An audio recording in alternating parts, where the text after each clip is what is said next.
We'll begin here. First of all, thank you for coming. Those in attendance in person and those watching on Dakota Media Access, we appreciate your attention to this matter. My name is Gabe Schell. I'm the city engineer for the city of Bismarck. With me tonight is Mark Berg, city traffic engineer, and we're here to discuss a public input meeting on a 2-lane to 3-lane conversion project that the city is pursuing for construction in 2019, but we're taking this input now in 2018 so we can make some informed decisions moving forward. So why we're here, main goal of today's meeting is to provide information about this project to you and to the public. We're here to discuss the alternatives that we're considering at this point in time, and most importantly, in my opinion, we're here to receive that input that helps inform our decision-making process by gathering that input.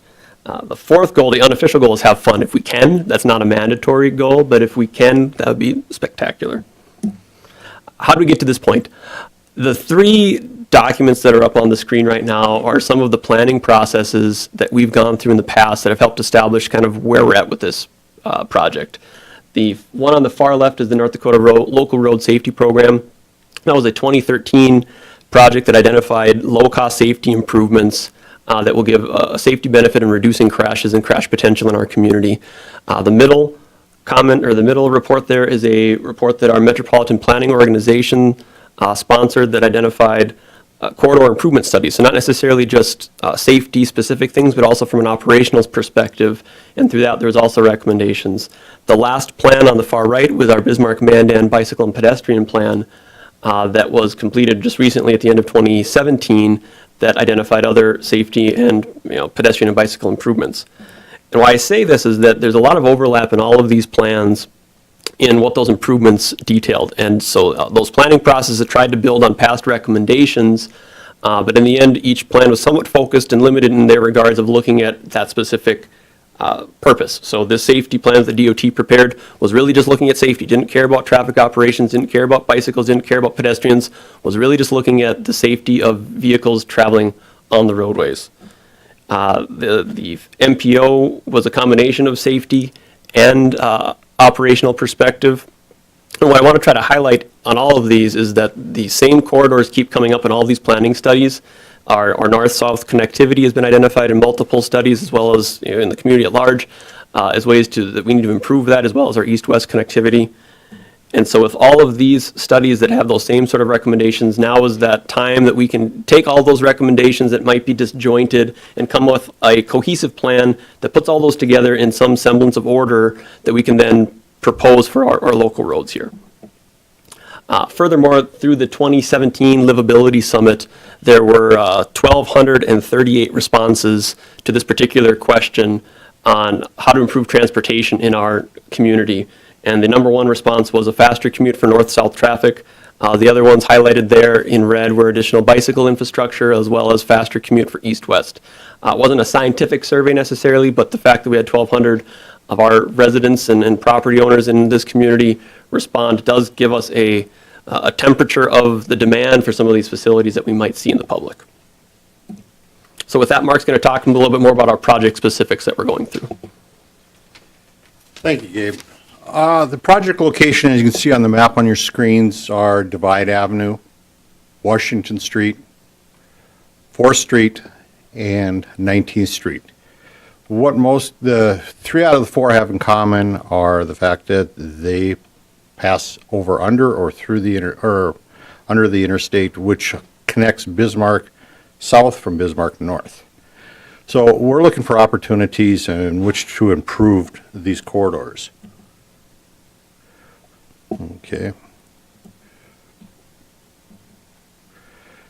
Like Gabe had said, the project goal is to improve safety by reducing rear end and decrease rear end head-on collisions, the frequency and the severity.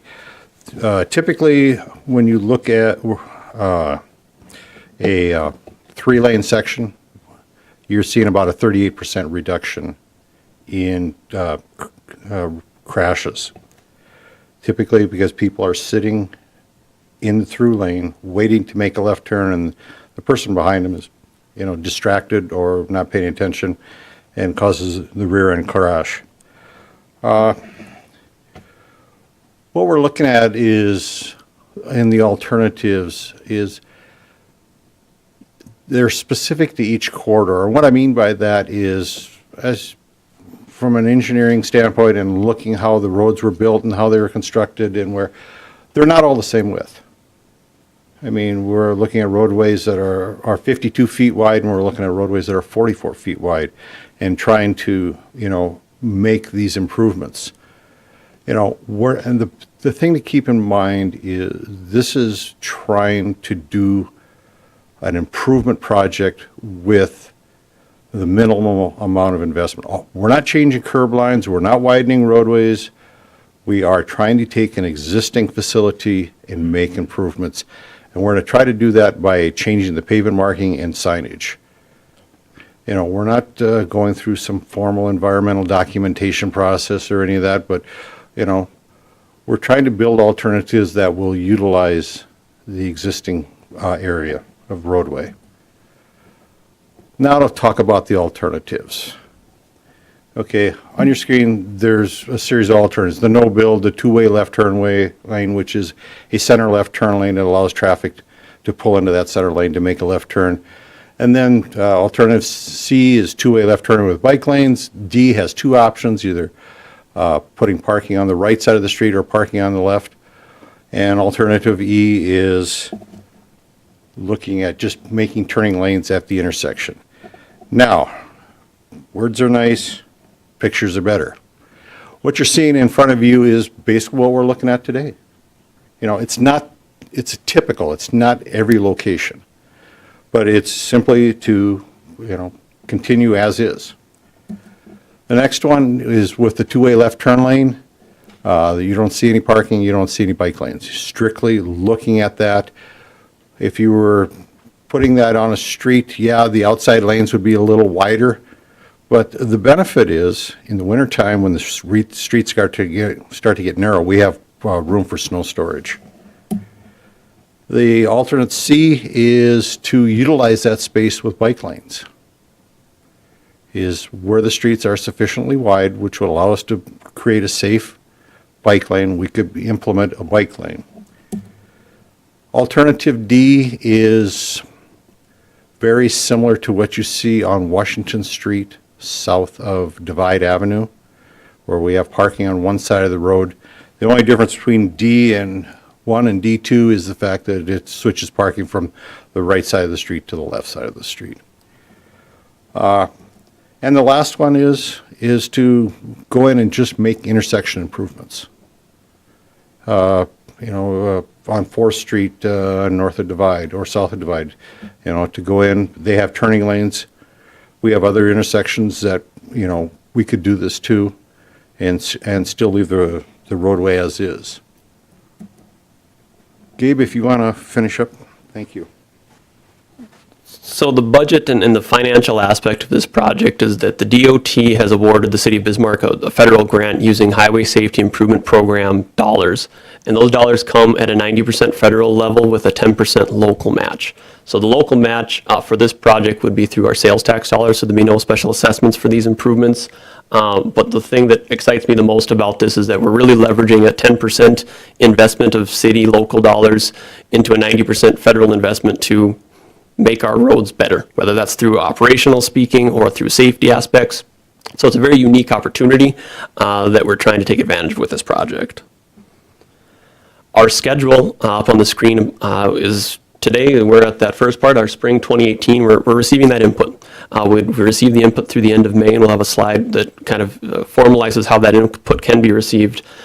Through that process, then we will take that input and come up with a recommendation plan that we as the engineering department for the city of Bismarck would recommend to the city commission for their decision. So ultimately, we make recommendations and the city commissioners will make those final decisions on which project or which segments of those projects we will move forward with. From those decisions, we'll be able to do the design of this improvement, which again is just putting the striping plans together and the signing plans together for design and award sometime in 2018, late 2018. With then summer 2019 construction of these improvements. Construction would be relatively straightforward from the standpoint of just, pavement markings is not a labor-intensive or time-intensive construction method. So it should be able to see a kind of a night and day difference on those once we get going. So in summary, I want to stress that no decisions have been made. We're not here knowing, we're not going to show you that this is what it looks like at 4th Street from this segment to this segment, because we haven't really determined those things. We haven't made those recommendations yet. We're trying to gather this input so that we know from the people that live on 4th Street or drive on Divide Avenue or bike on Washington Street what those facilities need to look like to make everyone more comfortable with how that operation works. As I said before, and as Mark said before, this input is encouraged. This is definitely part of the process. Mark mentioned that there's no formal impact evaluation from the DOT's perspective. There's no reason to engage the public for this type of improvement because we're not tearing out a home, we're not putting in curbs, we're not disturbing any ground, but it was stressed from our commission as well as from our own internal staff position that we need to have this public engagement so that we can make decisions not in isolation. I appreciate this input that we'll receive here as well as from your neighbors and everyone else that has that opportunity. And lastly, just to clarify, all improvements are between the existing curbs. So there's no widening associated with this. We're not going to convert these 2 lanes to 3 lanes by widening that pavement structure and taking out sidewalks or, expanding anything along those lines. It really is, all those improvements are just between the curb lines. So with that, like I said, we want your input both here today. We will open up for questions at the end of here, but that input, we'd want it received by May 31st, 2018. You can either send something by mail to Mark Berg at the address shown here, or via email at mberg@bismarcknd.gov, or online at our bismarcknd.gov website. There's a link in the bottom right corner of that site that should be live right now that will send you to our form center that will allow you to type in your response. And we encourage you to share that with your neighbors, share that with your associates, your people that use these roadways or just might not use these roadways, but we're trying to gather as much input as we can to help us make those decisions. We do have all the project materials that we went over here tonight, as well as this presentation on the bismarcknd.gov/streets website. So if there's anything that you're looking for in terms of PDFs of this presentation or the boards, that is available for your review. So I guess with that, we'll open this up to questions. What I will propose we do is if you have a question, I guess raise your hand. We'll field them here, and then I'll try to repeat them back, just to make sure I understood them, and then as well as get them so that the viewing public can hear them as well. We ask that you describe the issue and ask questions. As Mark said, it's very specific when we're looking at these segments that we're not going to be able to just say, yep, just do alternative B the whole way, because that won't fit in every single location. So we want to be very specific to this is the street and this is the segment of that street where I think that this might be a problem if you do this, that, or the other thing. That's the type of input that we'd want to receive both here at this meeting as well as in your written comments, just so that we can more hone in on what that issue is as opposed to a very blanket, I don't like X, Y, or Z. That's hard to understand exactly what that means without the right context. So if we can get that context, that's very important. If you are viewing live on Dakota Media Access right now, you would be able to text Bismarck 191 to the number 22333, or for that matter, anyone in the crowd here too, if you'd want to just text in your responses. Those will show up not on my phone, but on an app that we use for engaging the public. So if there's questions that you'd want to text in, you can. That'll just be live during this question and answer session is all. So I'll load that up, and I guess from that, we'll open up for any questions that you may have. Yes, sir. This is between Catherine Drive on Divide to Washington Street. And I'm just going to say that one of the 3-lane turn is it's at Divide in Washington already, you have 3 lanes. So half the block on my block right now. So you have a left turn lane, a direct route on the right side, and you can, there's no parking from the middle of the block on, but there is the other half of the block. And if you go to the other side, the Good Shepherd section, there's parking on that side. I don't think there is much parking during rush hour traffic, but there is. But I guess my question is, it looks to me, you can go back to 4th and Divide, you can go back to 83. You've got these 3 lanes already set up in every one of those on major arteries going forth, so what would change? Where I'm at. Sure. So to paraphrase the question, then we have turn lanes at some of the signalized intersections Major at outlets, those major ones. north and south. Yep. So what would change with this project, and why would we proceed with this? One of the interesting trends that we see is the crash data. So I mean, it's as we get more data, we can make more informed decisions. And one of those pieces that we're using is the geographic location of where those crashes are occurring. And it is very much true that most of those crashes that occur in our city occur at signalized intersections. That's where you have the most conflicts. That's where you have the most people running a red light or stopping because they wanted to stop and the person behind them hit them. But a very interesting trend, though, is that not all those crashes occur at those major conflict points. A lot of them occur mid-block or at what we would consider the less busy intersections. So the improvement that we would be looking at for that two-way left turn lane would be to satisfy the fact that those vehicles that are trying to make those left turns at not the major arterial to arterial intersections, but those arterial to local road connections have that ability to get out of that traveling stream of vehicles to safely move off to the side to commence with their left turn. Okay, well, really, they're going to be dealing with the same amount of room they have now. And you can go to those arterial deals, and most people do turn, you can get around them on those between, say, 4th Street down to Washington Street. You can circumvent traffic that's turning left if you're going west. But there is no third turn lane, but there is in a way. Yeah, so the fact that we would have a unofficial left turn lane at many of these intersections is definitely something that's hard to model and predict and understand. And those turn lanes work from that, the unofficial turn lanes, if you will, work when there's not a vehicle parked in that area. So as long as there was no one parked in that conflict area, it's very true that vehicles are able to whip around there. What's still problematic with that setup is that vehicle who's waiting to take a left turn, if there's a vehicle opposing them on the other side, now we've used up 2 of these lanes for this vehicle, for 2 vehicles that aren't moving during that period of time, as opposed to trying to get them to align to each other so that they can actually see past the vehicle in front of them to make that left turn appropriately. So it's something that we definitely recognize that exists, the unofficial capacity of the left turn lanes, just because the road's wide enough, but that only works when vehicles aren't parked on the street at that point. So that means you're really talking about banning traffic full-time on all these, or I'm not traffic, but parking, on, say, if I'm going from 4th on Divide to Washington Street, and in some of those areas, there's nobody ever parked there because it's a church, and there is on a Sunday maybe, but I don't think so. There is on the Good Shepherd side, but up close to 4th Street, there isn't any. So when you're turning off down towards, 2nd Street, I've never seen a problem where I couldn't get around 2nd Street. Now, if you go to those native streets, Mohawk and whatever else, I don't think I've ever seen a problem there, and I've lived there 20 years.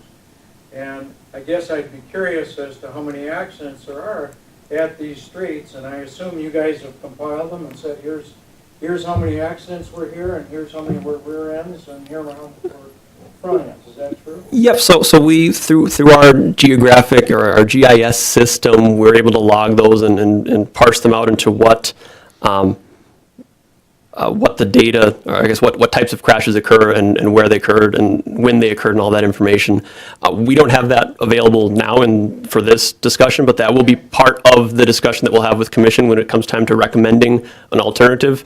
If there was only 2 crashes on that segment of roadway, and we're trying to tout this big safety improvement, we just need to have the context of understanding that, well, there's only 2 crashes there in a 20-year history versus somewhere that might have 100 crashes in a 5-year history, and then it's probably more of a priority for us in our scale of that recommendation level to understand that would have an impact and a good safety benefit to make that improvement versus some other place that might not see that same result. The other area I'm really concerned about is this, we already got 3 lanes on my block. In the mid-block, we've got the turn lane, one for east traffic, one for west traffic. What I'm concerned about On my street, it isn't, we don't have much speeding. But when I go down Washington, I'm always getting pushed because people want to make that light at Boulevard. So I'm taking a left turn at Washington Street, and people want to go 40. They don't want to go anything less than. And if it's a truck, he's right on your bumper that fast, trying to push you to the Boulevard section so he can make that light. And I'm concerned about, if they do this, is the traffic, I mean, I think they do a fairly good job of patrolling my part of the street most of the time. But there are people going 60 miles an hour, and most of the time it's not that fast. But there's very commonly, it's 40, 50 on Divide in front of my house. And I think... The same in front of our house, too. And it's scary. I mean, and it isn't during that rush hour time, but it is other times. And so, I guess, I don't know, there's got to be some other crashes happening that got nothing to do with the size of the streets, but just by the, and I understand we got a problem with making sure all streets are monitored, but they also said, and I see this constantly, I see the violations on red lights in this town are incredible. And I don't I read somewhere you guys were going to start taking pictures, and was that true? So you said a lot of things, so I'm going to try to capture many of those things as we work back. I'll work backwards from where the red light running enforcement will be lights, not cameras, that will be installed on the traffic signals that will help our police department enforce red light running during those events. So they'd be able to be downstream of an intersection and see if the vehicle that went through the intersection passed when the light was red, because right now they can't see through. It would give right now, if they were to do enforcement, they have to have 2 police officers, one at the intersection to witness it, and then one downstream to actually pull the person over. Having these red light confirmation lights in place will give them the ability to just be downstream and see themselves and not have to be at the intersection and try to chase someone through. Well, a lot of places, they just take your picture and you get sent a violation a lot of places, don't they? Yep, so the concept of a camera that records your picture as you move through that intersection is currently illegal in the state of North Dakota. So that's something that's not a tool at our disposal to use, and it is legal in other places, but there's caveats Is the that municipality of Bismarck in favor or something like that? we would be in favor of every tool that allows us to have safer roads. Lobbying the state legislature for that? At this point, I guess I'm not actively lobbying the state legislature. Well, I mean, if we really want to do an enforcement, isn't that what it's going to take? I mean, I'm really, some of the driving in this town, they either better change the speed limits because they're not realistic, because they're not doing 25 on Divide. Sure, and maybe to get to your point on the driving on Divide, through a process, if we were to give the driver more visual cues as to what the speed should be, whether that's, and what I'm trying to allude to is that if the driver was closer to the curb, you would not feel as comfortable going X miles an hour, whatever that number is that you felt comfortable. The closer you get to that curb, the less likely you are to be speeding at that range, versus right now on Divide, if it is a wide open 18-foot lane, it probably feels like you can go as fast as you want. If it was a more constricted white line designating the edge of a bike lane and a yellow line designating the edge of that turning lane that you're supposed to be meandering between these two, and it might only be 10 feet wide, 11 feet wide, 12 feet wide, you would not feel as comfortable as a driver with that facility. So the hope would be that the speeds would be reduced through that if we can incorporate some of those elements in this as well. The hope.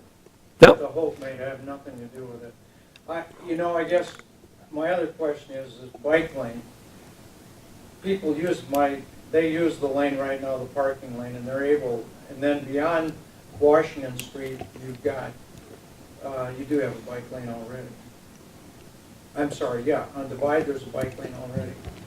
Yeah, so on Divide, it's a combination currently of bike lanes and then share the road signage that puts the bike facility, combines it up with the vehicle facility. So that's, as it is today, that's what is out there. And we're looking to either improve upon that or eliminate that, or whatever the concept is. That's where we're trying to just make some of these final decisions for these corridors that we can live with for hopefully a very long time and feel comfortable with those. And to answer or to respond to your hope question of things, I can't see the future. I guess no one can. We're trying to make the best recommendations we can and the best decisions we can based on the data that we have available. And hopefully that ends up in a positive result, but there's no guarantees that it does. And we just try to use our best judgment in making those decisions. When you have these lines that you're talking about, and you have them there, do you have evidence that it does discourage speeding? We would have, if there's evidence that if you were to constrain the lane, that you would have reduced speeds. But that comes down to whether or not a line on the pavement is enough to give that visual feedback versus pushing them close to the curb and having large boulevards, trees, or whatever the other concepts would be that would make you feel that 25 is the appropriate speed, or 30, or whatever the speed limit might be on that facility. Yes, sir. Well, I live on 19th Street, and I guess the only problem of the time is between 7:15 and 8:45 in the morning, and 4 o'clock to about 5:15 in the evening. Otherwise, it's okay. But we do have a speeding issue. And besides the speeding issue, I mean, if I would have had a radar gun, I bet I could have clocked the guy going 50 miles an hour last night. And the other problem is that the drivers on 19th, and this is from the Gulf Dome all the way up to 43rd going north, the drivers, they don't drive in the center lane. They drive to the curbs. So I parked my pickup or my car out on the curb, I damn near got hit. And then they slowed down and they gave me the finger when I was trying to get out of my car. This is a public roadway? It's my neighborhood. It's not a freeway. Since when did 19th Street be deemed the freeway? And it is. You already have Washington, you have State Street, you have Centennial. 19th is in the middle of the city. Leave it a neighborhood street. You have another issue right by Shiloh. It's supposed to be a school zone. 35 miles an hour. That's not a school zone. And so when they see that sign, 35 miles an hour, and they're going north, and if they can get through the light, which they run a lot, then by the time they hit my house, which is about a third of the way down, they're not going 35, they're going 50 and 60. And it was clocked. One time they had one individual going 90 miles an hour on my road because he had to hurry and get to Walmart. There's a major issue on 19th Street. It's breaking up again because the water under the road. And if they would release the water off the duck pond by the Gulf Dome, it would relieve some of the pressure on it. It would drain the way it's supposed to into Hay Creek. And talking about Hay Creek, you have the trailer court. All of a sudden the road narrows from the trailer court to 43rd.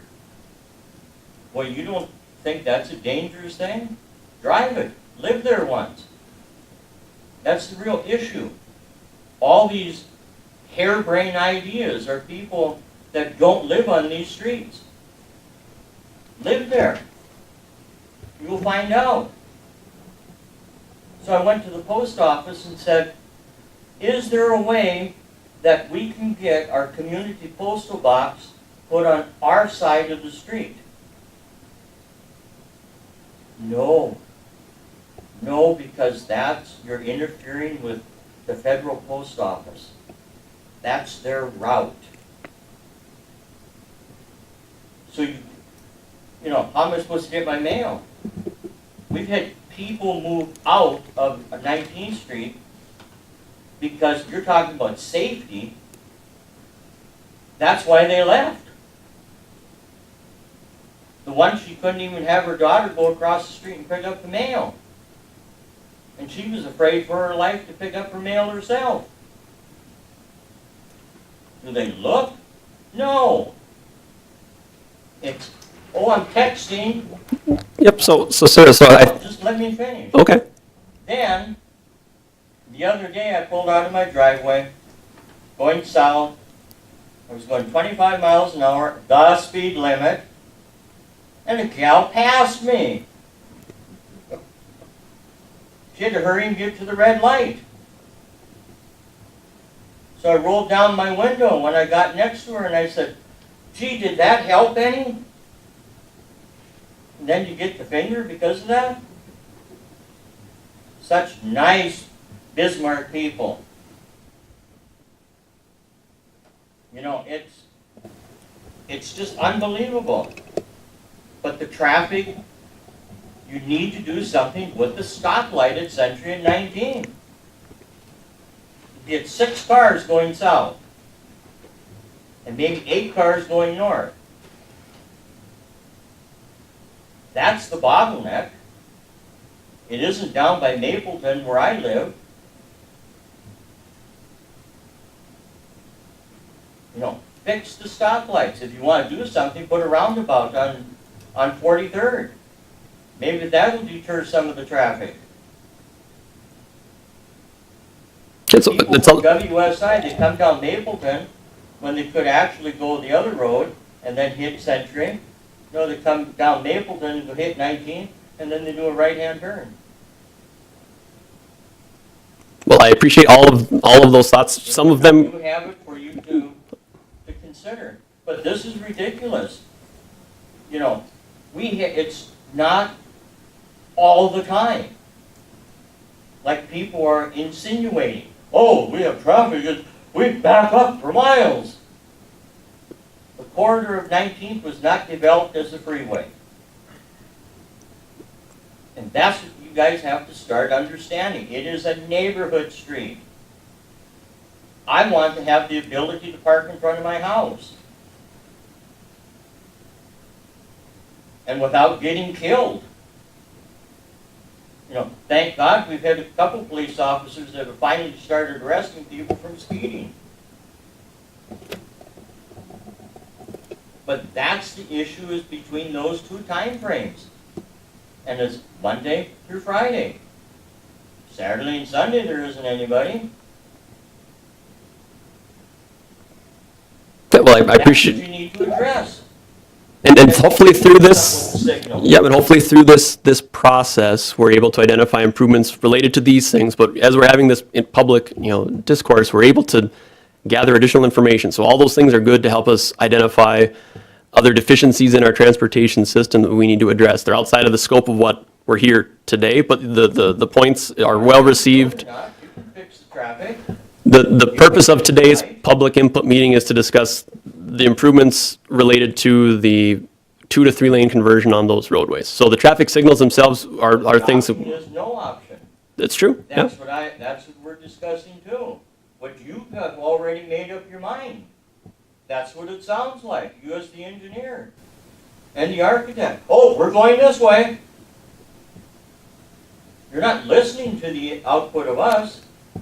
And maybe the It's the purpose, signal light first. sir, Try that. sir, Lots more traffic to go through. excuse me, sir, I appreciate your input, and I do ask that we remain civil and that we try to stay focused on the corridor improvements that we're trying to evaluate right now. And that's what I'm doing. Yep, But but- it sounds like you have already made up your mind. And at this point, sir, I haven't. Truthfully, I have not made up my mind on any of these options. What do you think? It sounds that way, No, doesn't I it? don't think they have made up their mind yet. I just want us to stay focused. I appreciate the concern of a roundabout at 19th and 43rd, and I think that's a very valid concern, and we can look into those things, but that's outside of the scope of what was programmed for this particular project. Roundabout is, but 19th isn't.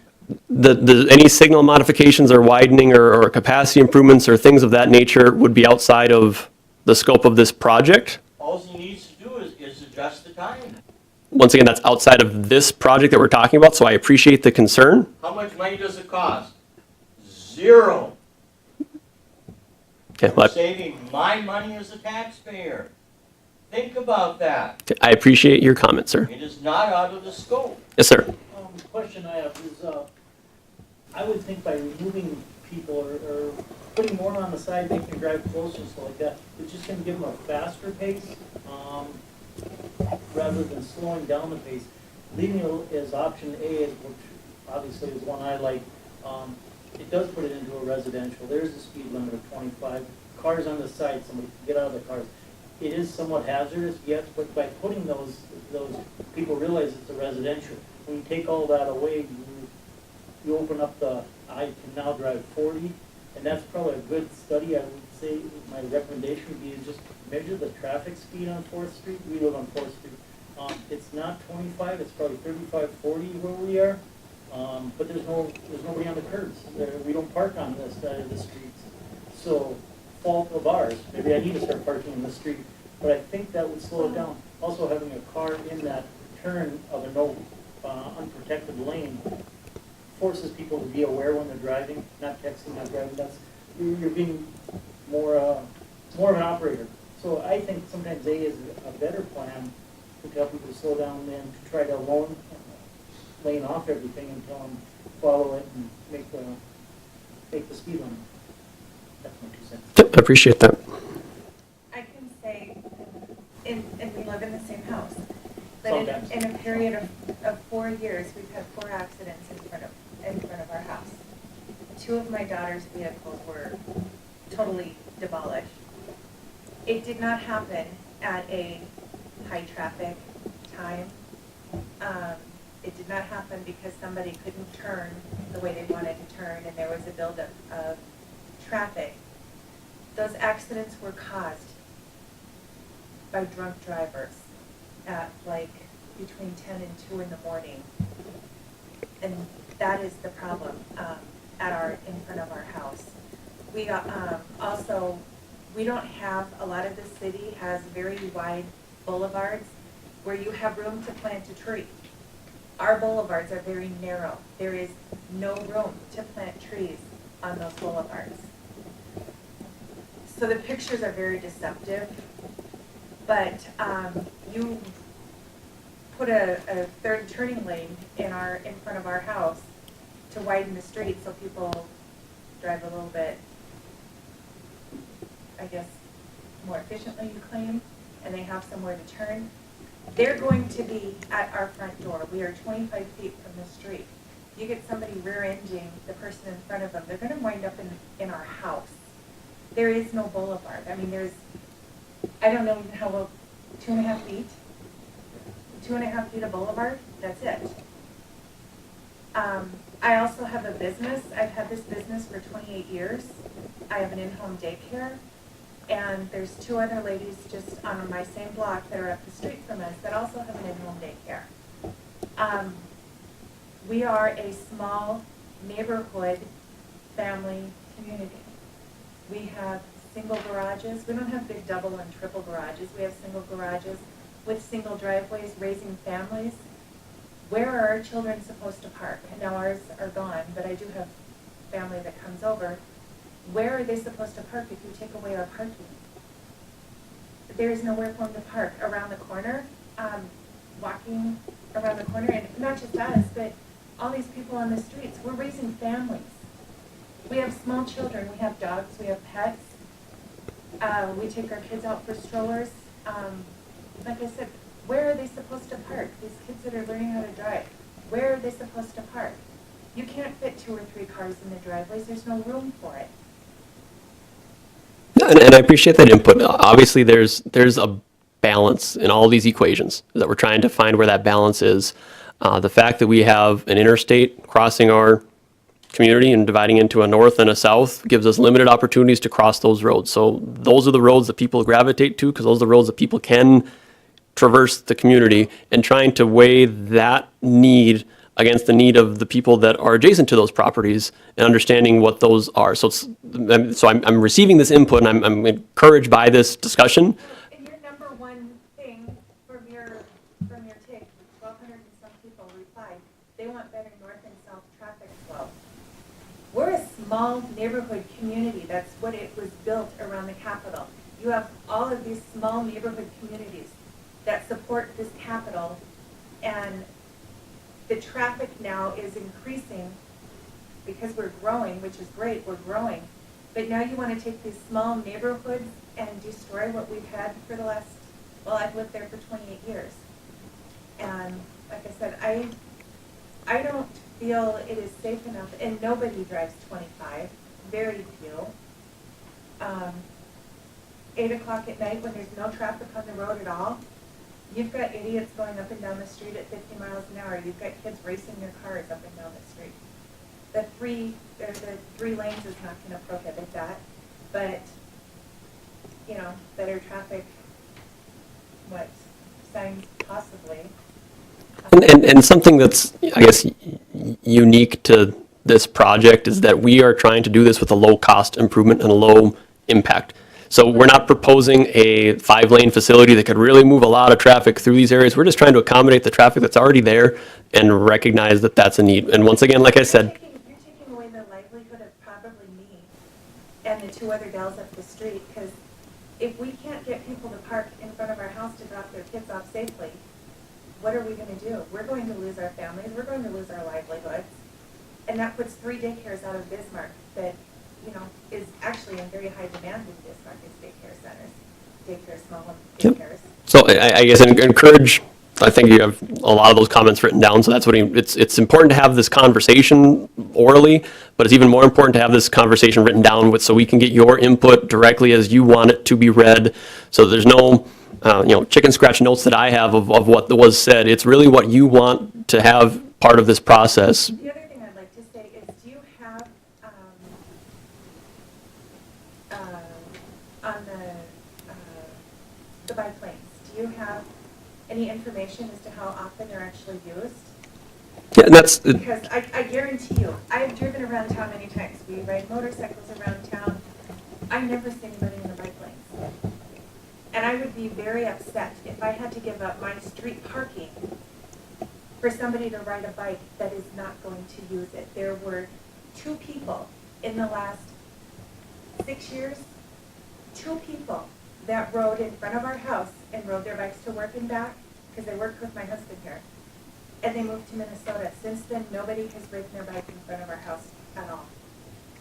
and to answer your question, if we have data that has a bicycle count or utilization of the bike lanes, that's a tricky one to pin down. Short answer is no. I don't have a data that says 28 people used it on Tuesday of last week. We don't have that sort of record keeping. There's a lot of money putting bike lanes in the city a couple of years ago. There should be some kind of data. How often is it used? How often is it utilized? And- Like I said, do you want to actually ruin my livelihood in front of my house to put in a bike lane for something that won't be used? And I would encourage you, if you have opinions on particular alternatives, to be very specific about what your priority would be. That absolutely no to this one, and I could probably live with this one, but my preference would be this one. I mean, that's the sort of input that we're trying to gather here so we can make, like I said, informed decisions. Yes, sir? Dave, one of the themes that keeps resonating around here is the fact that speed's an issue. Also, bike lanes are, in my mind, not an alternative to help traffic flows. So we're looking at traffic flow issues, and we're looking at speed issues. So move the most amount of traffic at the posted speed limit efficiently through these neighborhoods. Have we looked at speed tables and other alternatives to slow the traffic speeds down through these residential neighborhoods? First of all, because speed is a major issue. You're not going to run 40, 50 miles an hour to get to the light if there's a speed table there, or if there's a roundabout there. We've also got a situation where there are numerous bike lanes within a block, in my neighborhood apparently, within a block, in the case of West Divide, across the street, that would eliminate parking, but across the street there's a bike path, a bike and walking path. Why is there doubling up of those resources when there's already an existing pathway there? So just a little bit of input, but the biggest thing is the speed. We keep coming back around and around to the speed, and I think there's better efficient ways to do addressing the speed issue. Yep, those are both valid comments in terms of the speed. We haven't identified necessarily speed mitigation issues or components as part of this project, but that's definitely something we can look to see how that would be incorporated, understanding that this is the public input that we're getting, and that might be a good pivot point for this project to look at. Are we at the at it and looked at mitigating the speed issues, especially through these residential neighborhoods with this project? With this project, short answer, I'm not sure. I mean, we specifically asked, from that 2013 safety study, the DOT's consultant identified issues in Burley County and as well statewide that made it very easy for those local governments or local units of government to apply for funding for these types of projects. So we, if you will, took a page out of that book and handed it into the DOT and said, is this a project that you would fund? And they said yes.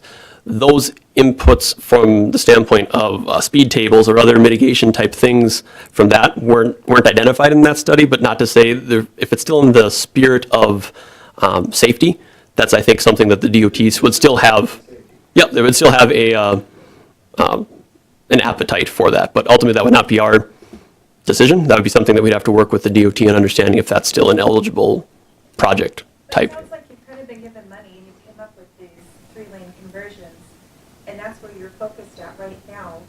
And we're telling you, this isn't a problem on our street.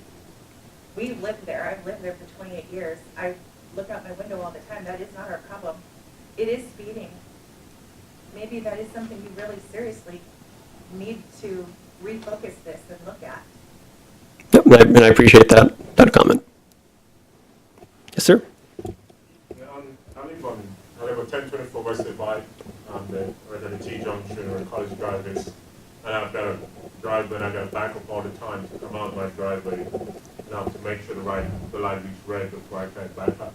So I've been a 3-lane conversion one. It's made it difficult for myself and my wife to come out. So I agree with let it stay as is. Alternative A is so far is working really well.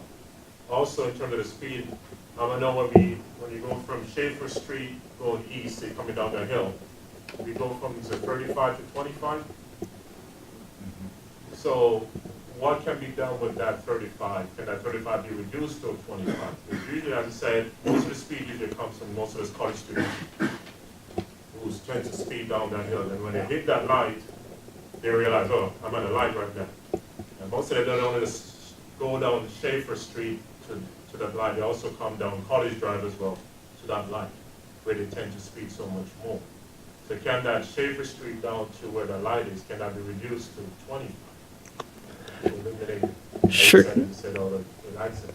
Sure, the concept of a lower speed, I mean, that's something that we take input from the public at all times on, hey, can you look at this? Ultimately, we try to define what that speed limit is based on, A, I guess what the road might have been designed for at the time, and then more importantly, B, what the vehicles are actually doing. So if vehicles are going 35 in a designed roadway that tells you should go 35 because it's giving you all that visual feedback, it's hard to put a speed limit sign up that says 10 miles an hour because there's nothing really there to reinforce that. Granted, that's not what you said. You said 25, so understanding that might be a reasonable thing that we can look into. Right. No. Use the speed from there so that because obviously you go down a hill, people don't want to speed. And when they come to a light right there, they realize they can't speed anymore. And like I said, this usually happens most of the time, but when most of the college students are here, because they tend to think there's a time to speed at that light. So from Schaefer down to, as I said, right where College Drive is, that'll be a spot you could reduce it down to 25 instead of changing what it is right now. Again, when it comes to plowing the streets, because the emergency route, where's all the snow going to go when you build a 3-lane conversion right there? Because usually where that parking is, most of it's where all the snow goes, and then obviously people can still park where the bike lane is. So where's all the snow going to go when we clean all that road? It's going to be on a curve? And that's something that we will, in terms of where the snow will go, that's something we'll work with Public Works to understand what the impacts are internally for our own departments and understanding what those impacts would be. So we're trying to take all of that internal and external feedback before we make recommendations. Because it's a very valid concern in terms of will we have 36 feet of drivable surface when our typical snow practice is to just give us 24 feet if we're lucky, centered on the middle of the road with that snow pushed off to the side. So it's a very valid concern. Over there, yes, sir? Good to see we've got Team West Divide over here. Good numbers. I guess my big concern coming to the meeting was more or less that it was going to try to be a one-size-fits-all program for all of these roadways and all of these different things. So it was very good to hear you start off with the concept that It's gonna be on this case-by-case basis. So when we're talking about our individual street, and we're west divide between Washington and between where College meets Divide, we've got bike lanes on both sides, we've got parking on the north side, we've got two extremely large driving lanes, and we've got a bike path across the street that expands the entire border of town, where golf course, all the way along Divide. So when we're looking at stuff by a case-by-case basis, I guess it's good to hear. I'd like to hear more in terms of if we can do option A for our streets or keep things the way they are. My concern is that we've got a situation that isn't broken, that we're going to try to fix it. So between that entire span, we only have 2 4-way intersections, one at College, which is actually a 3-way intersection, one at Divide, which is a 4-way, or one at Washington, which is a 4-way intersection. But we've already got left turn lanes at all those situations. We don't need left turn lanes if I'm heading westbound, or if I'm heading eastbound on Divide and taking a left on Thompson, because this street is already so absurdly wide that people pass me on the right. Every time I turn into my house at 9 till West Divide and take a left, people will check their mirrors, hopefully not hit a bicyclist because they're on the bike path anyways, versus the bike lane, and then they'll go around on the right. So if we've got a situation that isn't broken, let's not fix it on West Divide Avenue. The parking can stay. Bike lanes can most likely stay. Heck, it could be eliminated to one on the north side because we have a bike path on the south side of the street. And we don't have any issues with left turn lanes because nobody's taking a left turn onto Tom O'Leary if they're driving westbound. And people that are taking left turns onto Thompson and onto Bell and onto whichever streets are there. There's more than enough room to accommodate people going by them on the right. So, yes, it's very good to hear that we're not looking for a one-size-fits-all program as West Dividers. We'd like to keep our parking for business purposes, for my kids need a place to park purposes. If it's not broke, let's not fix it. Okay, appreciate that. Yes, sir. Your first argument for this project was for faster commutes. I think you're asking for trouble when you have that down there. Because everyone assumes speed is going to go faster. Traffic is going to go faster. I would highly recommend you get rid of that term. And thank you for your comment on the faster commute. I guess there's the concept of what your instantaneous speed might be at a given time, or the travel time that it took you to drive that 1 mile of roadway. So I think it's in the eye of the beholder what that term faster means. Some people would think immediate, which probably is the more common conception of that idea. What I'm thinking of when we use that term is a more reliable travel time from point A to point B, knowing that if you get in that lane and you go 25 miles an hour, it will take you X amount of time because you're not stopping and waiting for anyone in front of you who is stopped to take a left turn during that peak hour. So I would be willing to bet if you would ask 100 people that 99% of them would say it's speed.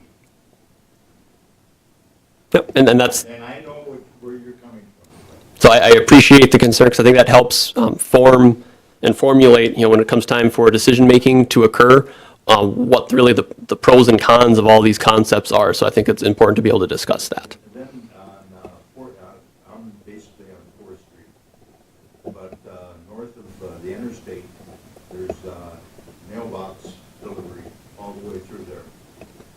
If you go to the three-way section, every time the mailman comes, you're going to slow traffic down. You're going to probably cause crashes. Also, I live on Saturn Drive on the east side when I enter 4th Street. It's on a curve. There is a duplex that sits in the southeast corner, and if they park in their driveway, even now with just the two-way traffic, you can hardly see northbound traffic.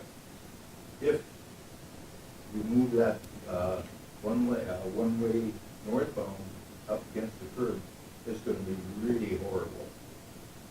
You can't judge speeds on the curb for one thing.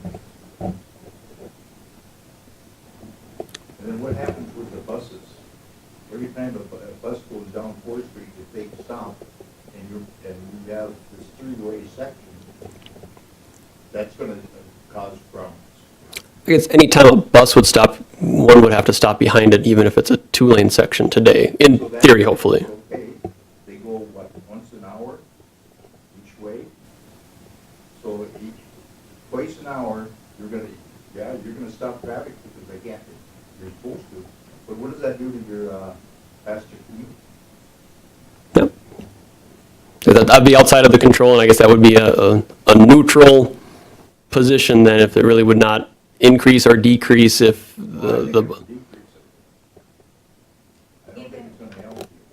I can tell you even, I'm sorry, even now in front of our house, we do have several people that on the corner get on the bus, and so the bus will stop across the street in front of our house to let these people on.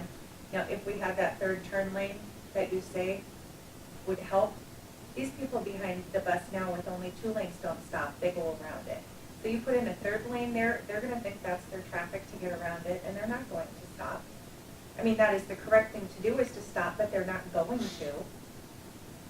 So, there might be a public information campaign to remind drivers that regardless of, independent of this whole thing, that they should be stopping in front of or behind schools buses when that arm's extended and that stop sign shows up. City bus. Oh, the city bus. Oh, okay. I think most people do stop. Gotcha. But he's talking city buses. Oh, okay. And the city buses, no, and I do see this on a regular basis where they pull in and stop to let some people on, and the traffic is going right around them. So that isn't gonna change with making it a safer three-way. Okay. Point received. Yes, sir? Then also, if you're talking about sections, I can point out on, say, on 4th Street, from Boulevard up to Divide, you have the Capitol on the west side, on the east side. Easily you can convert that to 3 lane and have no parking along the Capitol side. And then end it at Divide Avenue. One other thing that and I know it would affect certain people at your intersections, your left turn lanes are much too short. Yeah, and I guess something we didn't address necessarily, but through this, right now we have to decide how long is that left turn lane and stripe that as short or as long as we think is appropriate for that particular intersection.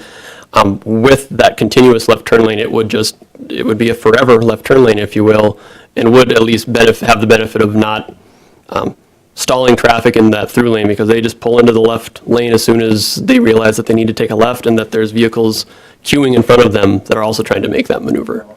Like at 4th and Divide, if you're northbound, if you could have, you've got a 2-lane section that's 200 feet south. You usually have traffic northbound going straight or making a right, that's maybe 400 feet long. The left turners will go around you. And that's illegal, because they're driving on the wrong side of the road. So that, to me, says your left turn lane is not long enough. Sure. And there's no reason that it can't be, because again, there's nothing on the east side of the street. Question, you're doing a remodel on that section of 4th this summer, right? Yes, that is Do correct. you have plans or striping layouts or So, you could put out there?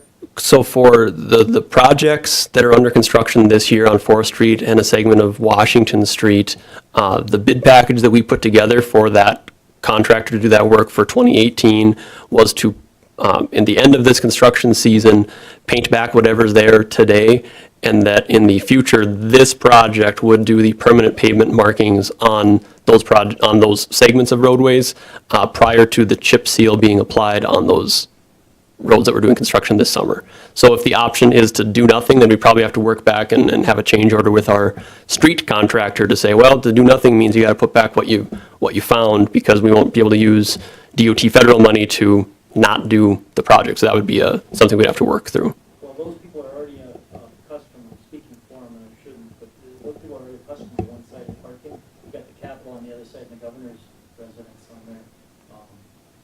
Putting that to that 3-lane, like you say, that would be a good, what if, wouldn't it be a test to show the people how to drive it? And I mean, to see how it affects what you're saying right here, but I think you will find that flow would probably work in that area. Sure, that's, the comment's appreciated. Spend the money again to restripe, I think it maybe save you $2 and stripe it correct now. I see what you're saying. Yeah, I guess we would have the option to do that. I didn't want to be once again, we haven't made any decisions, so I was definitely in the camp of, and still am in the camp of not being predisposed to any of these alternatives and say, well, let's just try this one out, we'll see if it works. I didn't want to be, I guess, that bolden in what we're programming here. So we're trying to really use this process to, once again, help inform that decision. Yes, sir. One other question, if you do convert some of those to three-lane section, what you should do is do a before and after study on as far as your speeds are concerned, so that the next time that you try to do this, you'll have some background. And I would strongly recommend you really look at the crashes. I've lived off of 4th Street for 48 years now, and I haven't seen that many crashes related to need for a three-lane sector. Yep, and as we mentioned before, I appreciate the comment.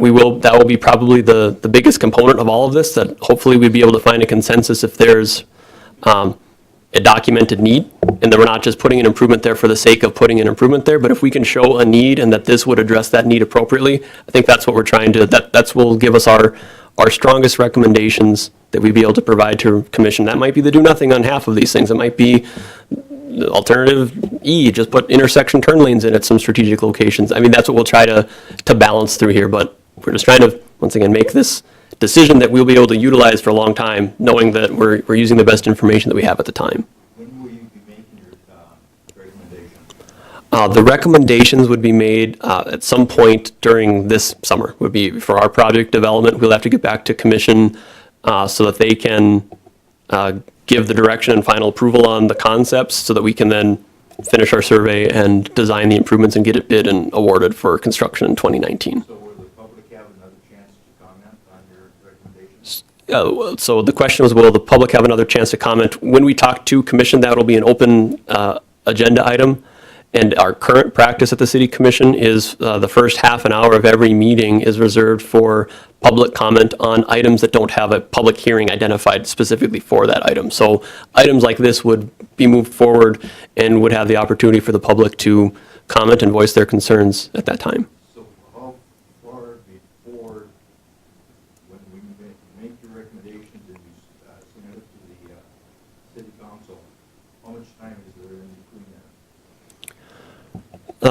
The question would be, how much time between when we submit our comments to when the commission makes their decision? Sure. So we would prepare our agenda for a Tuesday, second and fourth Tuesday meeting, and submit that the week before. That agenda is usually live the Wednesday or Thursday before the meeting, and so that would be the time frame that the commission has to absorb that information, digest it, and ask questions to staff if they're unsure of positions, and then we would be seeking a discussion and a recommendation or a decision at that first meeting, but if it was decided to further studies needed or whatever that decision would be at the time, I guess that's what we would move forward with.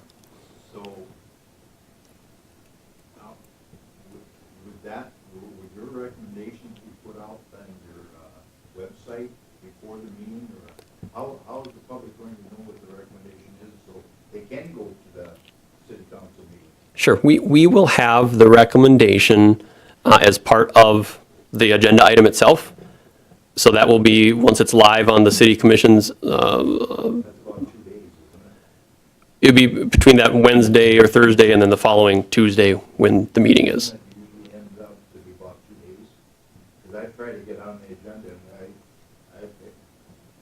sometimes I can't get it except for a day before. Oh, it's definitely the week before. I know today's agenda went out or next week's agenda went out today, I believe. So I mean, they try to have it a little less than a week prior to. And we can also post that final recommendation document onto the website at that bismarcknd.gov/streets page. That's where you'll still find all of the information we've talked about today. So we'd probably just add one more link there with that final technical memo that is our recommendation at some future point. Back there? When you talk about your recommendation when you go to the meeting, it's being done at a meeting, is your recommendation going to be, we recommend alternative C or alternative D as this whole, I mean, we're looking at 4 streets with hundreds of blocks that comprise those comprised of 4 streets. Your recommendation can be very specific to a street-by-street, block-by-block basis, no? I mean, like, when you go in with a recommendation, it's not going to be re-recommended that we put turning lanes on all these streets, right? It's going to be between Fort and whatever on this street, we need to do this and turning lanes here. I mean, I guess when we started off by saying that, you know, we're looking at each street and each block and each turning lane and each opportunity for a left turn individually, but then we refer to it as a recommendation, it doesn't seem like it's as specific. Sure. So the question regarding how we would frame those recommendations is how I visualize this playing out. Plural, so when it goes Yep. to recommendation, Recommendations, I mean, it would be our recommendation of what we would want to do, which would consist of multiple components. And what we'd end up having, how I would foresee this playing out, is the 4th Street corridor from point A to point B and point B to point C and point C to D, et cetera, with whatever constraints might be limited there, knowing that this segment's only 20 feet wide or 40 feet wide or 60 feet wide, being able to then put a recommendation specific for each one of those segments. If it turns out that our recommendation for all of those segments is do nothing, well then I guess we just roll all those up to say divide from this point to the end of the project, we're recommending to do nothing. But if we do have a varied recommendation, we would split that out accordingly. Yes, ma'am. So at the beginning, you mentioned a 38% decrease in crashes with 3-lane traffic, but that is in general, like across the U.S. You don't have any specific. Sure. So the question would be in terms of the 38% reduction, where does that number come from? Right. Yep. So there have been previous previous safety studies commissioned by state and federal agencies that will do that before and after analysis on subject corridors in Iowa, Michigan, California, Arizona, wherever those places might be, throughout our nation, and then compile those results to give a clearinghouse of crash modification factors is what it amounts to. So you can go in and say, if I have a roadway and I change the lane width from 16 feet to 12 feet, what is the effect on a specific type of crash? And that data might be available in that clearinghouse or might not be. The 38% figure is for rear end crashes for a 2-lane to a 3-lane facility. So it's not anything in Bismarck, it's not anything in Fargo or in Mandan, but it's a published, peer-reviewed document that gives you the best guess. It might be 70% reduction, it might be 10% reduction. We don't know based on the factors that may be specific to our driving habits in our community. Okay, so basically, I guess what I'm asking is, you don't have any statistics for Bismarck specifically, like this intersection has had this many crashes over. We do have that data. We have the data for how many crashes we have. We just don't have any data that would predict what we think would happen in the future. So we have to rely on other sets of data for that predictive side of things. But we would be able to say this segment of Washington Street had 100 crashes. Of those crashes, 70 were rear ends. So we would expect there to be 35 crashes of rear ends then if we made this improvement. That would be sort of the logic that we'd try to establish for this. Like a longer period of time to study all of these various places on these 4 streets would be good to have more time to do the studies and figure out what's really going to work best. But I feel like you're being pushed by that federal money to use it. And what I would say is that we've had these planning level documents out there that have started that conversation. So that's the start of this conversation by looking at what are the universal alternatives and what can we do to improve these corridors. And from those alternatives came, recommendations at that point, and those are the recommendations we're trying to then now further refine and actually look at, well, that study didn't look at the impact to parking in great detail. Let's look at that now, so when we make a recommendation, we know exactly what the trade-off would be if we select this option versus select this option. So the time frame really started in 2013 when that project, the safety project, started identifying these sorts of improvements. And now we're at the beginning of this particular project, but the life cycle of that entire concept has gone back since 2013. Yes, sir. I've just got a question. If, like a divide in Washington Street, you've had 3 lanes, and there was a time you didn't have 3 lanes. There should be local data that shows what it did to that intersection over time, before and after you added the 3rd lane at Washington divide onto Wash, the left turn. There should be data there. Yep, and in terms of the data that we have available, we would have that, but it's probably inconclusive to the sense of, we are really looking at not the signalized intersections themselves, because those already have the three-lane separation, if you will. We're looking at the areas between those signalized intersections is probably what the focus is of this particular project. I guess I don't quite follow. I'm saying there was a time you had 2 lanes, that was it. And you had, I don't know, how long have they had 3 lanes on Divide? Because they have a turn lane. At the intersection of Divide and Washington Street? Yes, and also on Third Street, and also, yeah. Yeah, and I guess short answer is I'm not sure what data would be available, but I guess I don't know how it would be difficult to apply that data to this question, because there's the traffic signal that's there that probably is the cause, if you will, of many of those crashes, regardless if it's a left turn or not. The fact that you have all those people crossing at the same time is what is causing much of those crashes. So Are you talking about the crashes since they put the third? I would say both. That even with the third lane, there's probably, without knowing the data, a reduction in a certain type of crash, but it still has the same number or similar number of rear end crashes, because the traffic signal still turns red and it still have people stop and someone runs into them. So that concept is going to be there regardless if it's 2 lanes or 3 lanes. With this new plan, you're not really going to have a change at Washington and Divide. You're going to have a left turn signal, and then you're going to have straight. And what's going to change on the Washington and Divide at that intersection? So yep, If you do Plan B. yeah, at the intersection themselves, probably not a lot of changes, because we already have that 3-lane there. So really, we'd be just talking about extending that to see if it's beneficial at the intersections to the west of there or to the east of there. If there's enough left-turning traffic that's in conflict, that's either causing traffic to operate poorly or, from a safety perspective, cause crashes. So that's the same issue on 19th then? Yeah, it'd be the same. Kind of north of the Gulf Dome, Yep, because that already has the, The intersection improvements probably would be little or far or few between. Probably the biggest impact would be bike lanes, if we had to carry that bike lane through, or if we try to, peel out that bike lane sometime before. I mean, those would be the things that might have to change at some of those intersections, but no bike lanes on 19th at least.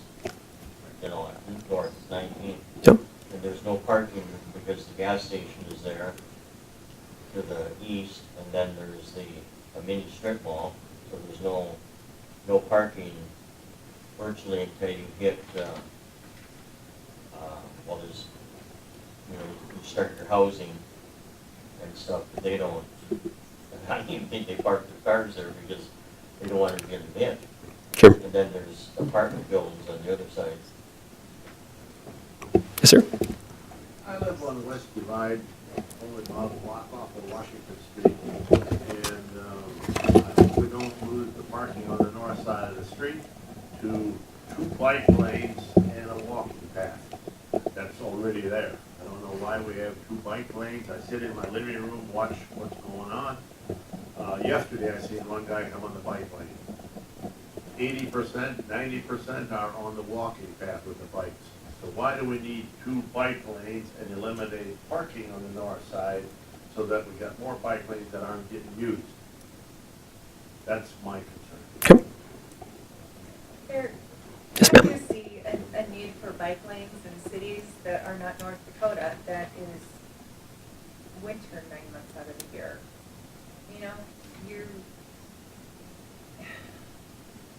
It doesn't, there's so many, as you said, there's so many bike paths in this city that they have done to give them recreational places to go and ride their bikes. Like I said, we're not California, we're not Oregon, we're not Florida, we're not Texas. We have winters. We have a long winter. We have no need for bike paths in the winter. We have need for parking. Okay, thank you. And what percentage of road tax do bikes pay? They would pay no road tax. But you still take away my parking and you still want my taxes though.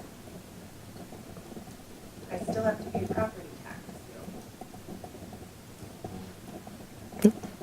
Yes, sir? Are you gonna look at the differences in travel time from what it is today to if you would select one of the alternatives?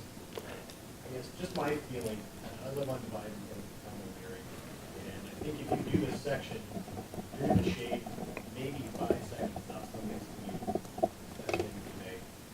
And if you got rid of everybody's parking on Divide, 50 houses or whatever that would be, that seems like a shame. So if you can shift, if you just take out 5 seconds off somebody's commute for the end of the day. And so for the saving the time of the commuter, that was the main thing that people were concerned about. I don't think that this is really the answer, at least in my house, and I don't know what the street. And then the crash thing, we've lived there 5 years. I've never seen a crash. I don't believe that it's a problem. I don't watch the street 24 hours a day. You guys obviously have that data, so I hope you can look at that. But either one of the main two purposes of this project, I don't believe are met by doing any of this option. So I guess that's just my 2 cents. Sure, appreciate that. Yes, sir? Yes, I noticed your statistics, left turn lanes, and the safety thing was in rear-end crashes. But I think we're missing part of the conversation here that I see a lot of left turn lanes in this town, but I never see that many right turn lanes. And my past professions, I've traveled the whole country, and I've gone to many different cities, and I've driven these cities too. And I noticed that there are, in Fargo, Grand Forks, Minot, Minneapolis, some of the bigger cities, and across the country too, I noticed there's a lot more right turn lanes in those cities. And I noticed that the markings that are on the streets stay there year round, even the winter cities that are around us. I noticed our markings disappear. Some reason, sometime in the year, I understand winter and stuff, but I've been in these other cities, they keep the markings year round. And I'm kind of wondering why that is, why our markings seem to disappear. A good example would be Washington and Boulevard. You go there and just chaos, nobody knows which lane going is. Right now, eventually not there. But after a while, during the season, they'll appear, But, so I'm wondering, why is it we don't have right turn lanes in this country, in this city? And that might be part of your problem right there as far as your end. I noticed you never have right turn lanes. Very where they're needed too. In some of these other cities I've been in, there's a lot of right lanes on almost every intersection, and especially the big intersections, but a lot more right turn lanes. And that might be your problem right there, including the markings. Right now down on Main Street, that's chaos down there right now. Because you just don't see the markings down there at all. And people, I noticed when there's a community function, a good example would be the Band-Aid parade just last week. Because people are in chaos because they can't find whether it's a center lane or a 4-lane, because there's no markings there. And so those markings seem to disappear in this month all the time. When I go to other cities, they're there year round. And I don't know why that is. I'm just kind of asking questions. Yep. Why is it we don't have markings half the time, and we don't have right turn lanes either? Sure. So in terms of the markings and our pavement markings, we'll have a citywide refreshing of pavement markings. I guess what I would consider critical pavement markings. So we're not going to necessarily go through every neighborhood and touch up every stop bar, every center lane mark necessarily, but we do try to hit main avenues or those collector or arterial roadways to help define what that lane is. We will typically paint those once or twice a year, and then it just limits our opportunity to refresh those during the non-paintable months, which seems like a lot in North Dakota. This goes in the back of my mind, but why is it the city that has the main DOT office in the capital? Why is it that we have, our markings aren't there, and we don't have any right turn lanes? That's always in the back of my mind, what is that? I go all these other cities and they're always there all the time, but in Bismarck, where the DOT office, there isn't. Sure. Well, that's points received, not necessarily part of all of this, what we're looking at, but the concept of maintaining the pavement markings is definitely something that's on our mind too, that we can do this great plan and we'll put a nice pavement marking out there that might last 5 years if that's the plan, and what happens then and what is the cost of maintaining that facility moving forward. People go with these plans. It'd be nice to have those markings there year round, so people know what's going on. Sure. Especially a new car newcomers or people just visiting the city. And you can tell it was just total chaos Yep. down. Ma'am in the green shirt, you had a question before?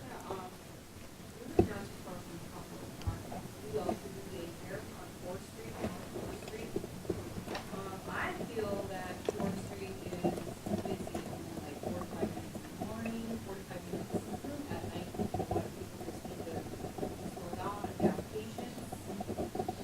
I see more accidents in the texting, even a car that hit their house when they're window, and they're hitting their cars that are parked in the street. I think speeding is more our problem than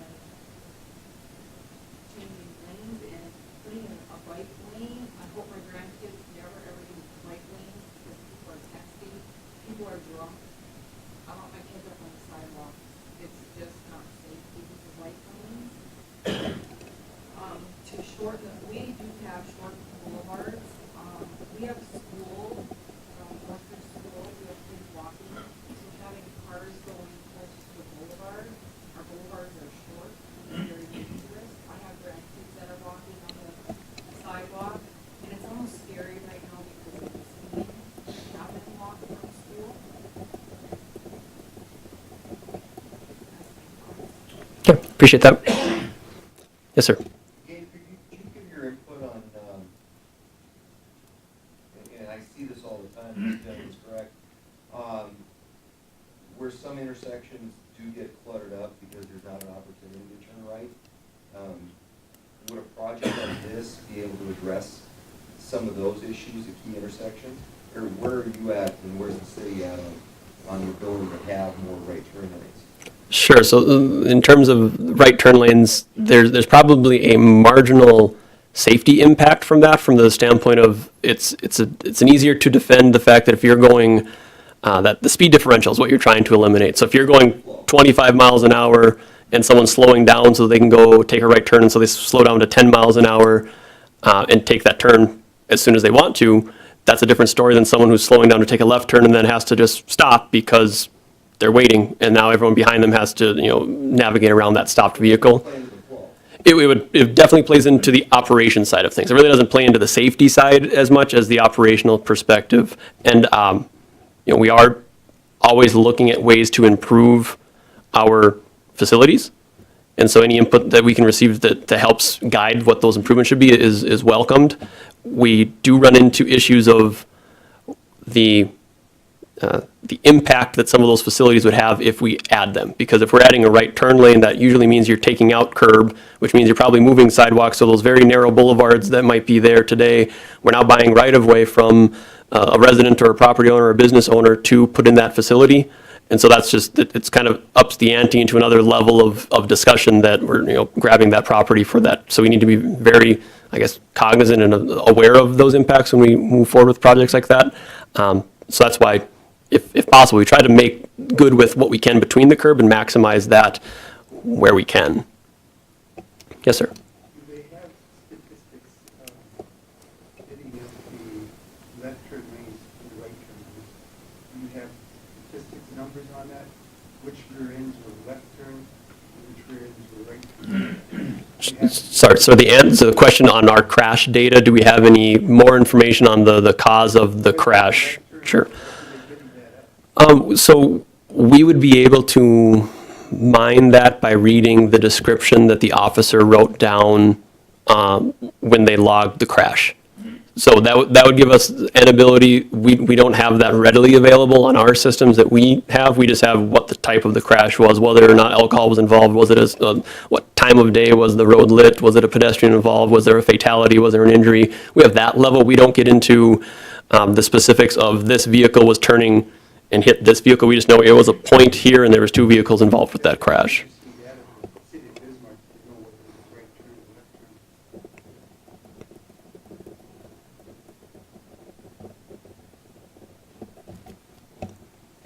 Yes, ma'am.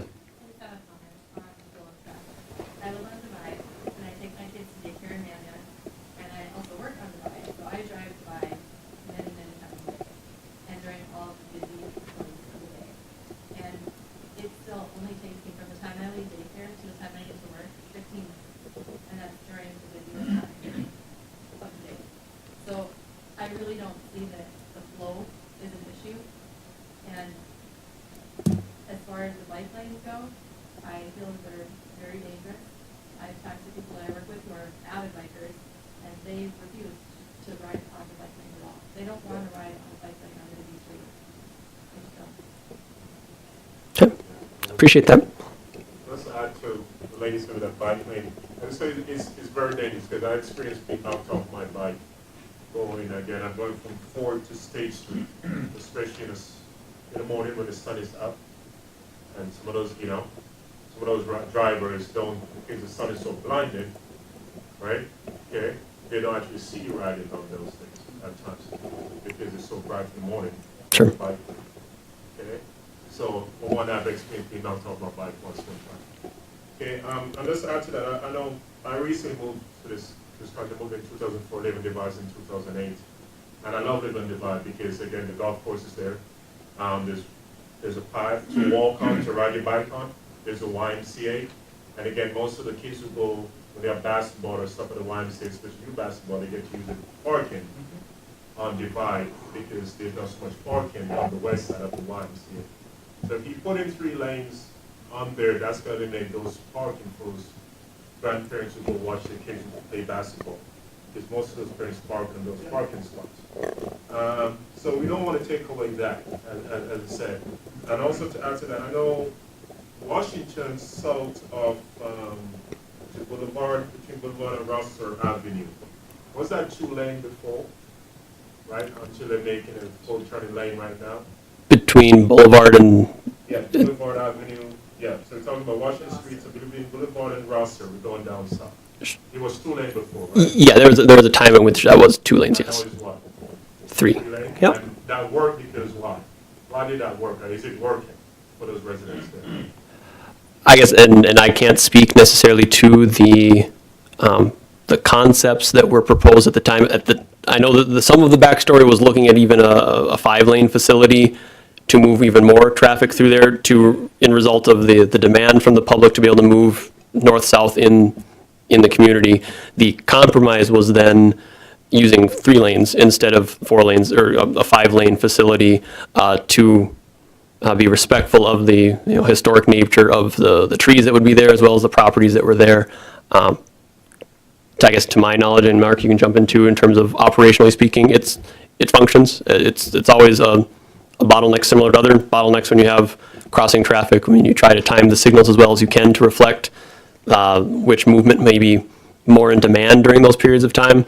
But ultimately, you waste time, if you will, every time it turns yellow and turns red, because that's time that no one's moving through the intersection, or hopefully isn't moving through the intersection. When that 3-lane section went in, it went from a 4-way stop to a traffic signal.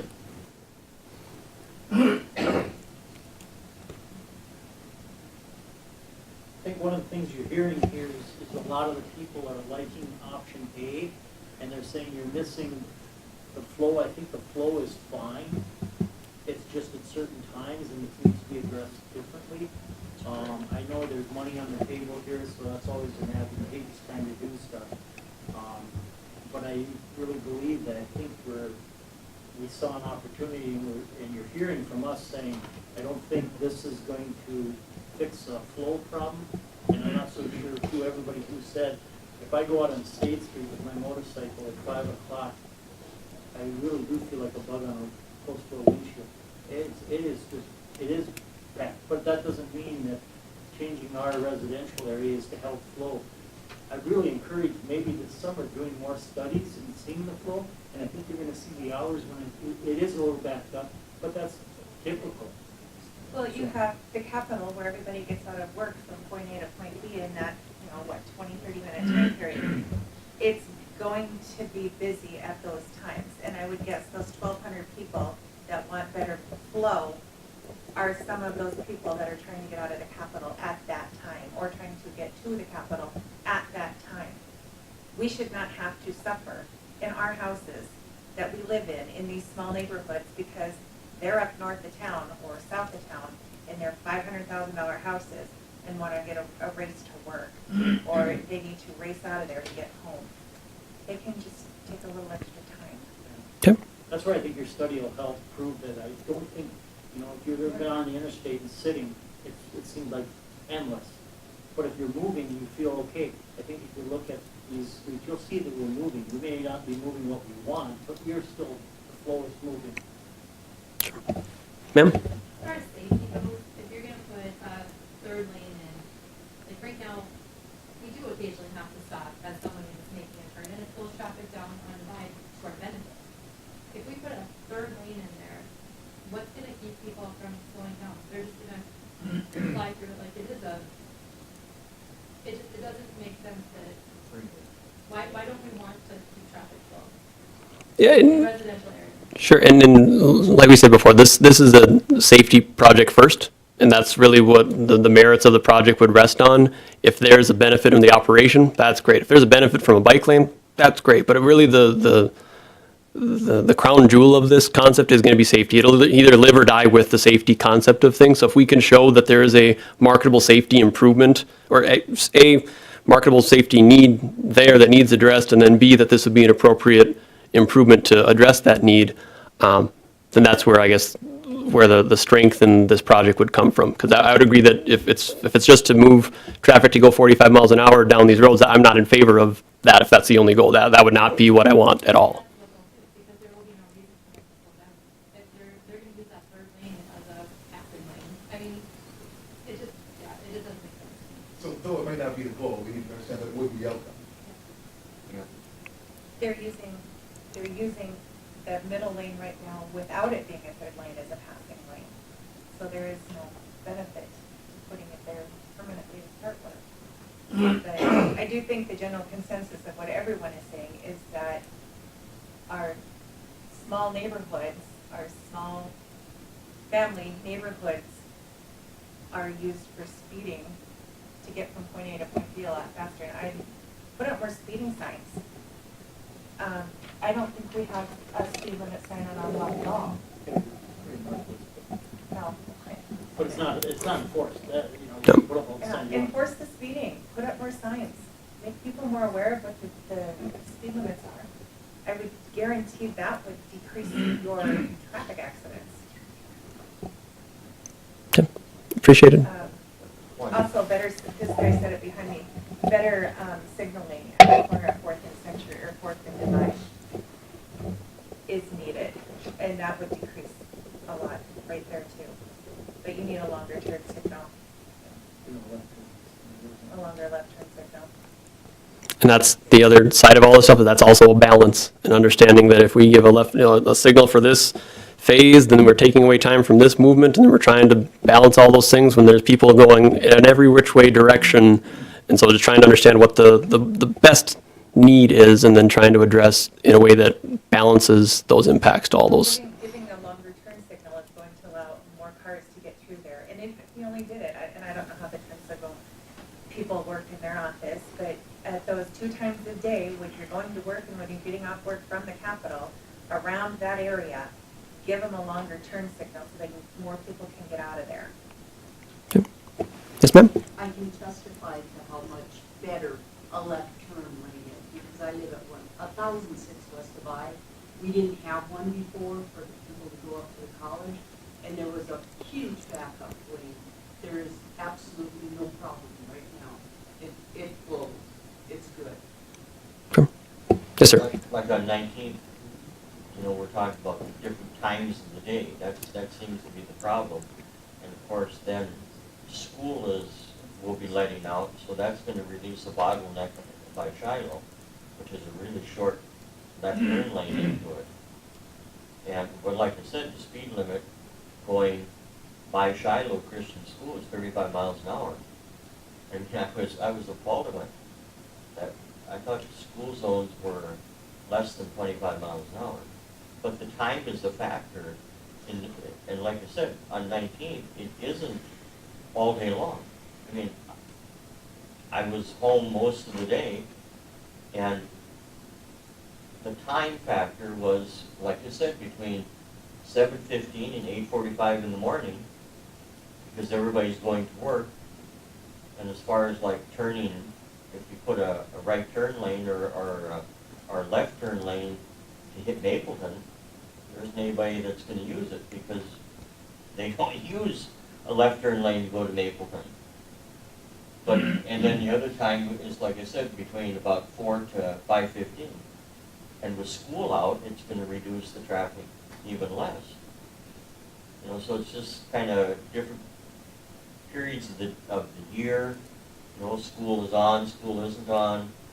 But the time factors seem to be as to why there's a bottleneck there all the time. Sure. Because they already have it at the intersection by the gas station. They've got a left turn lane, you know, going south, and then you have a lane that's supposed to go straight, and then one you can use a right turn.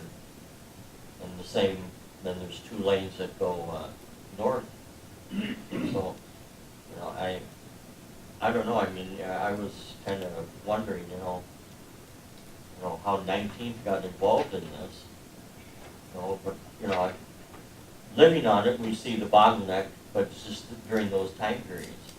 You know, so that's why, you know, I'm voicing for just leave it the way it is. You know, Sure. change Yeah, the, we appreciate that you know. comment.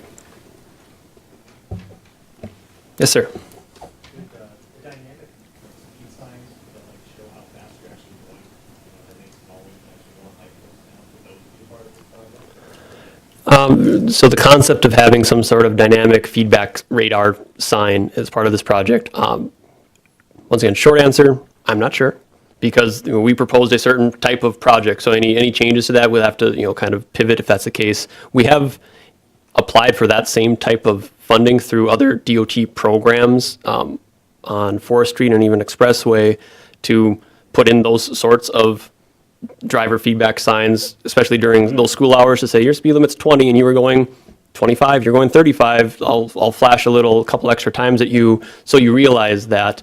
So we are pursuing that through other avenues, just not through this project necessarily. How does the city determine where those, I've seen them around, how does the city determine where they go? I guess I don't want to get too much off topic on speed limit with the 3-lane project meeting, right? But like, how does the city determine where that feedback sign goes? I've seen it on Interstate Avenue, I've seen it in a few other places. I mean, do I just have to write a letter to somebody and say, hey, put it on Divide for an afternoon? Yep. So the Noon until 5 o'clock today. the Officer sat at Thompson and Divide, we pulled over 60 cars, right? My 4-year-old gets a kick out of it, she looks out her window and says, whoa, somebody's busted, right? But it's like, you don't have a speed limit sign anywhere on Divide after college. So anybody taking it right there doesn't see it. The only speed limit sign changing from 35 on Tyler Parkway to 25 on Divide is as you're making the bend, going from Tyler Parkway onto the Divide, when you're concerned with making the bend and not about the road sign 25, it's way the heck over on the right side, because you know how wide that road is, right? So put up the speed limit sign, first step, and feedback signs, how do we get one there? How do we keep it there? I mean, if I bought one, would you put it there and keep it there? So I didn't have to. So the dynamic feedback signs, the mobile, you know, trailer mounted one is something that our police department through their traffic division mobilizes and maintains. I guess I can relay the request to the lieutenant in charge of that to see if that's something, but most of those come through a citizen request saying, I believe that there's an issue here that needs to be addressed. Could you expend some resources to look into this? And so that's usually how those ideas are generated. Or it comes from a staff generated thing that we're curious about a particular occurrence that we think might be happening to either confirm or deny that suspicion. So I can look into that.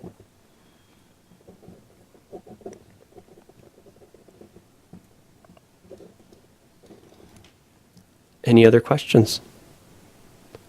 This has nothing to do with the project, but my example right turn lanes to me would be from Boulevard, State Street to Boulevard all the way out, on State Street all the way out to 83. I noticed where there should be right turn lanes, there isn't.